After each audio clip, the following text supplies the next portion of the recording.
Ponorogo.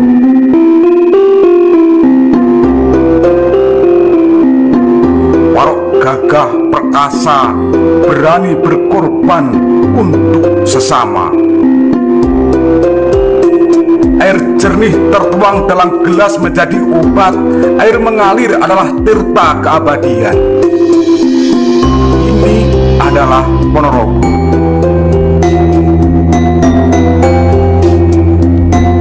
Sederet gunung, sejuta budaya.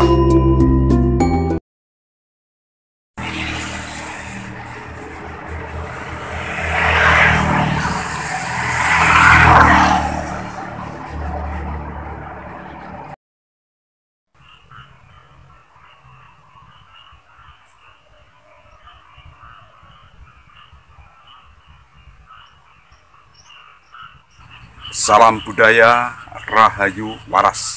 Sedulur sekalian, kali ini saya berada di Kalisat Bungkal, tepatnya di Komplek Pemakaman Umum.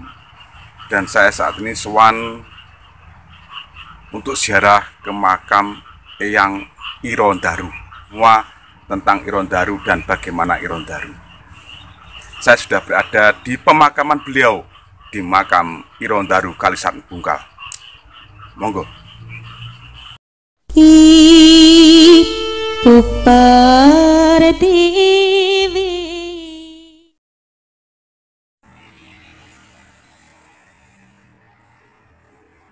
Sebelum kita lebih lanjut mengupas tentang Irondaru, kita harus mengingat satu pepatah bahwa di mana ada penindasan, di situ akan muncul perlawanan.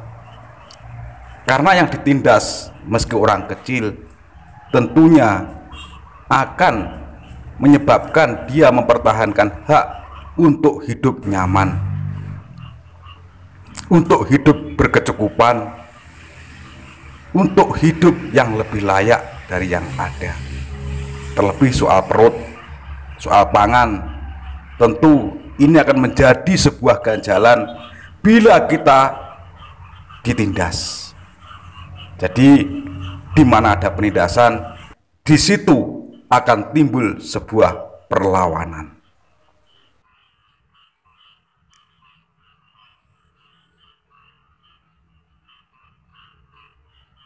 Dahulu di masa penjajahan Belanda, di Bungkal ada yang bernama Warok Martopuro. Dia seorang mandor kopi, yang mana beliau berhasil membunuh dari asisten residen Belanda yang saat itu memang semena-mena terhadap para buruh atau para petani kopi. Terlebih saat itu istri Martopuro dijawil pipine. Maka sakit hatinya Martopuro terhadap asisten presiden ini bukan main. Pada suatu pesta, Martopuro berhasil membunuh asisten presiden. Kalau kita bercerita tentang Martopuro dan kebun kopi di Bungkal akan panjang. Tapi ini ada satu bentuk mungkin lain dekade atau mungkin juga dalam satu era, yakni Irondaru di Kalisat.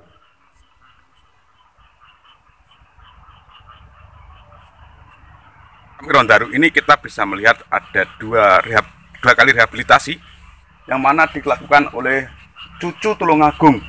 Ini rehab yang kedua, ini selesainya mungkin ya. Selesainya tanggal 16 Juli 2010. Sedangkan yang di dalam tadi kan tahun 2006. Berarti ada dua kali rehab. Dan ini adalah dari keluarganya atau cucu-cucunya yang ada di Tulungagung. Di buku yang saya pegang, yakni Sejarah Desa-Desa di Ponorogo karya Eyang Purwowijoyo, tentang bab desa Kalisat, tidak menceritakan tentang keberadaan Irondaru, tetapi di sini ada nama lain, yakni Kolondaru. Apakah ini orang yang sama atau orang yang beda, kita tidak tahu. Tapi marilah saya akan menceritakan tentang Kalisat atau Babat Kalisat, berpedoman dari buku Sejarah Desa-Desa di Ponorogo yang kini di tangan saya masih tulisan tangan, mesti bentuk fotokopian, dan ini kelihatannya dari bahasanya, dari tutur-tuturnya, dari titi bosone hampir mirip karya Eyang Purwowijoyo, dan ini saya yakin juga adalah karya Eyang Purwowijoyo.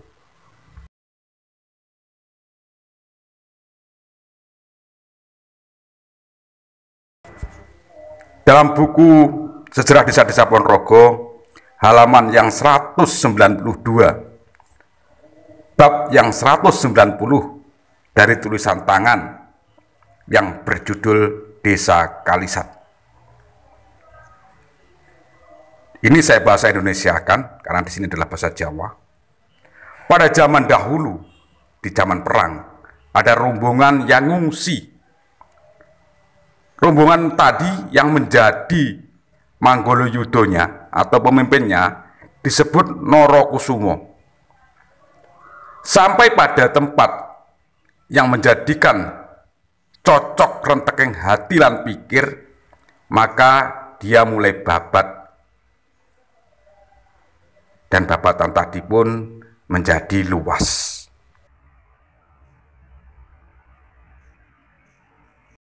Syukur alhamdulillah, Norokusumo yang kemudian setelah daerah tersebut yang dibabat tadi ramai, dijadikan sesepuh atau kepala dukuh di wilayah tersebut, yang kemudian banyak orang berdatangan untuk bersama di tempat tersebut mendirikan rumah dan gubuk-gubuk, tempat pedukuhan di mana Norokusumo berdiam diri dengan para andahan dan para orang Neneko sangat subur sekali. Tanaman padi juga sangat subur di tempat tersebut. Bahkan air sangat turah belawah, yang menyebabkan tanah di tempat itu menjadi subur, penuh dengan tanaman yang turah-turah kalau hanya untuk dimakan.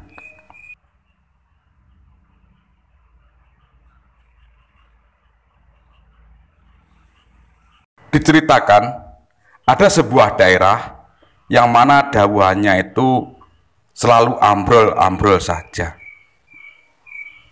Sudah ditembok tapi tetap ambrol, ditembok, ambrol. Ini ditembok, ini bahasa saya ya, mungkin di bendung ya, di bendung gitu, ambrol. Maka karena tempat itu adalah turah pangan, dawan tersebut ditemboklah dengan hasil panen padi yang disebut gabah. Maka di dukuh itu kemudian disebut dengan dukuh gabahan. Dan walhasil ketika dawan tersebut dibendung dengan gabah, akhirnya airnya pun menjadi mampet, sehingga pengairan di daerah tersebut kembali normal.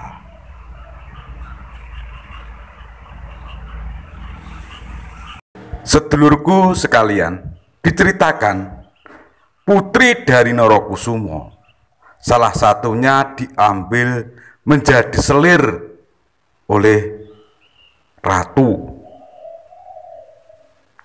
Akhirnya Norokusumo pun nyambangi putrinya ke keraton.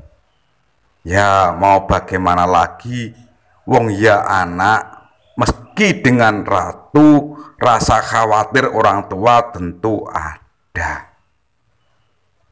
Ya Norokusumo pun juga percaya sebetulnya kalau sudah dimek ratu atau menjadi istri raja, tentunya hidupnya berkecukupan, bergelimang harta. Tetapi karena anak ini adalah gantilane ati, Norokusumo pun nyambangi si putri yang sudah berada di keraton tersebut. Norokusumo menuju keraton oleh Ibu Norokusumo atau Mbok Norokusumo dibontroti atau dibekali dengan nasi. Nasinya masih hangat. Dan diceritakan di sini sampai keraton nasinya tetap hangat, panas, seenak. Dan hal tersebut diketahui oleh sang ratu. Karena mengetahui kejadian itu, maka sang ratu memberi nama lain kepada Norokusumo dengan nama Kolodaru.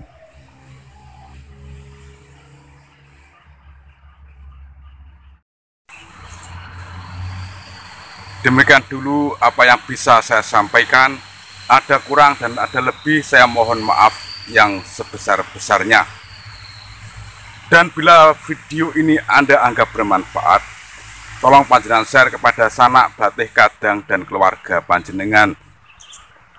Akhirnya teriring ungkapan ono rino ono opo, ono awan ono pangan.